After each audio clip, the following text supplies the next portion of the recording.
My initial thought goes to there's natural almost tiers or natural like career pathways within the space that are almost required for those things to be, or rather that those things start to become more and more required.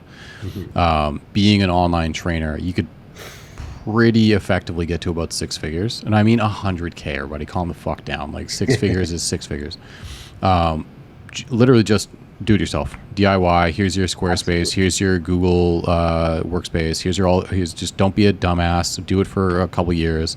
Build some credibility. Have some fairly smooth systems in place, and just be the trainer and charge a reasonable rate. And literally like 30 clients, 300 a month. That you did it. You did it. Because overhead. Let me tell you, my overhead's like $5,000 a year. Like it's a website. It's very minimal because I do everything myself. But you eventually hit a position where, as you were stating, there's an investment cost to continue growth. Like if you want to diversify what you offer, if you want to expand beyond the scope of just like a single entity trainer online, then it becomes this big scary because this money that used to be primarily pocketed, okay, I'm going to pay my taxes, I'm going to pay my overhead, and then the rest is literally just wages. And you know whose wage it is? It's fucking mine. Yeah. So whatever I don't spend on overhead or expenses, now it just goes to me. Sweet. But if you want to continue to expand, now you're shaving some of that sweet revenue that should be going towards wages, quote unquote. Now you're just starting to compartmentalize that into, okay, I need to actually pay subcontracts. I need to hand out some invoice expenses now because I need someone that can actually, in my case, what I'm looking down the barrel of is potentially getting like media or tech to like help run or improve my website or make things look more polished. Because I'm to the point now where if I want to continue expanding or just make my processes that much more efficient so I can literally just stop putting brain power behind it, I'm at the level of training efficiency where if I then reinvest in that direction, the training efficiency will keep clients getting results, staying with me.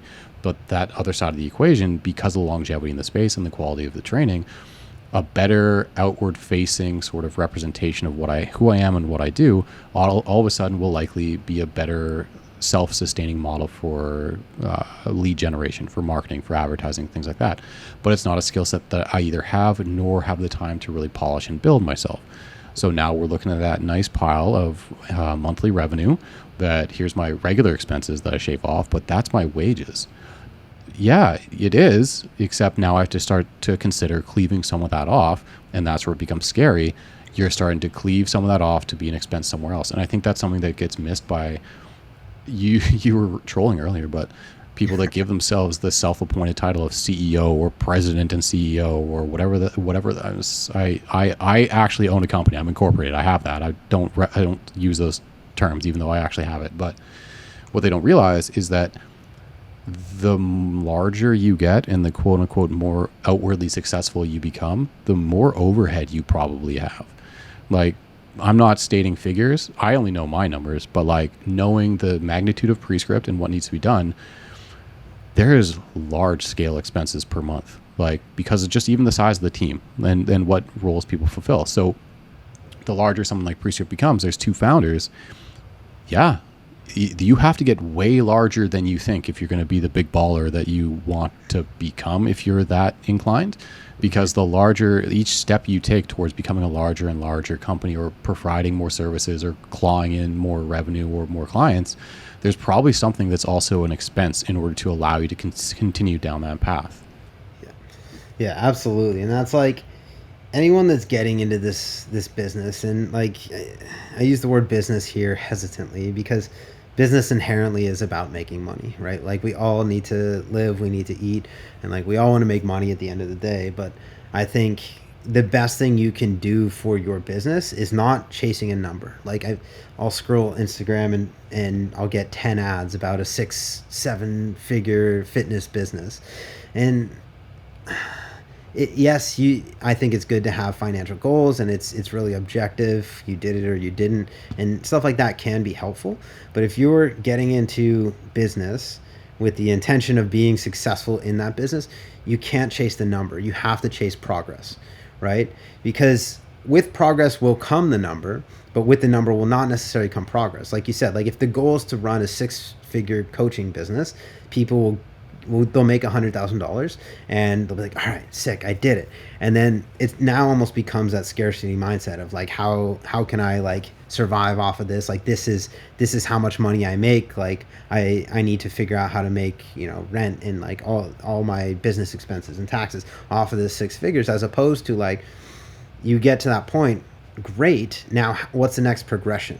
Like, what is the next thing? And it doesn't always have to be like, I'm not saying everyone has to, you know, have this huge corporation with a ton of employees, but like, if you're chasing progress in your day to day, and progress for me at this point, it's freedom of time and place. Like, that's the next like big step in progress. It's like, I want to be able to get my time back, because I'll tell you this, owning a business, even if you're making 6-7 figures, like, what did it take to get, like, if you find someone who made a 7-figure fitness business,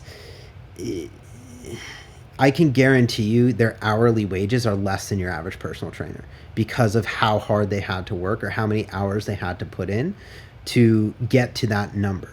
So it's not necessarily like, yeah, that number's cool and like you can now be a business coach on Instagram once you hit it, but I guess no one fact checks that either.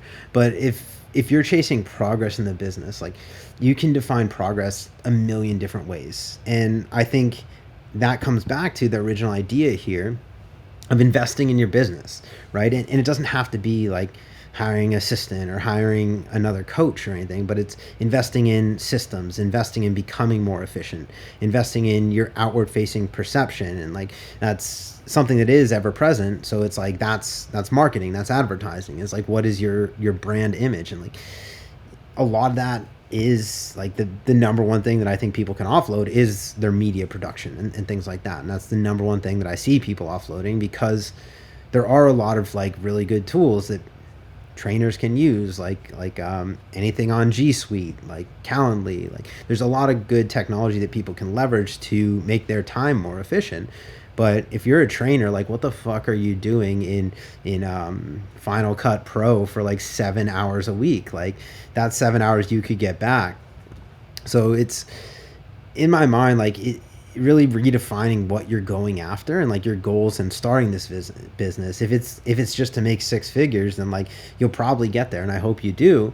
But at the same time, like, then what? Like, is it 7 figures? Because that's a huge leap, and like, what got you to 6 isn't going to get you to 7. It's not going to get you to 8. It's not going to, you know, it doesn't scale linearly. So it's the thing that does scale linearly is progress. Like, if you're chasing the next thing that you can leverage to make your business more efficient or get more of your time back, because I'd say that's probably one of the most important things. Because, you know, we started off, this is a wellness check. When you're in the point where you need a wellness check, you're not making progress in these areas, right? Like, progress is getting your time back, getting your sanity back. And I think that's what a lot of people that chase, you know, a certain number, they chase like making a living with this, like, they get themselves to that point where they're just going nuts and it's not sustainable. So like, understanding that, like, all right, once you have the income to live and kind of meet your expenses, like, progress now becomes sanity. It becomes being able to buy your time back, or being able to, you know, offload some of the tasks that you're not as efficient at, or are devaluing your time. Like, if I spent 7 hours a week in like video editing, like, that's a very low value task for my time. It's like, there's someone that could do this more efficient, and I could use the time that I did that to do something that will create better progress in my business. And I think that's like an important idea, for a more important idea than kind of the last point that I made, is like, it's not about like hiring people or anything like that. It's just understanding what the next lever you can pull on to have a progression of your definition in your business is. Yeah, I think a big one, like an evolution of a business, and focusing in on the statement of like buying back your time or getting more of your time back, is projecting where you're going to be in 5 to 10 years. And usually people take that to mean like, oh, I'm going to be in this point of my business. I'm going to have my own podcast. I'm going to be doing seminars, or I'm going to be running a team of trainers now. It's like, no. Where are you going to be? What are you going to be actually doing?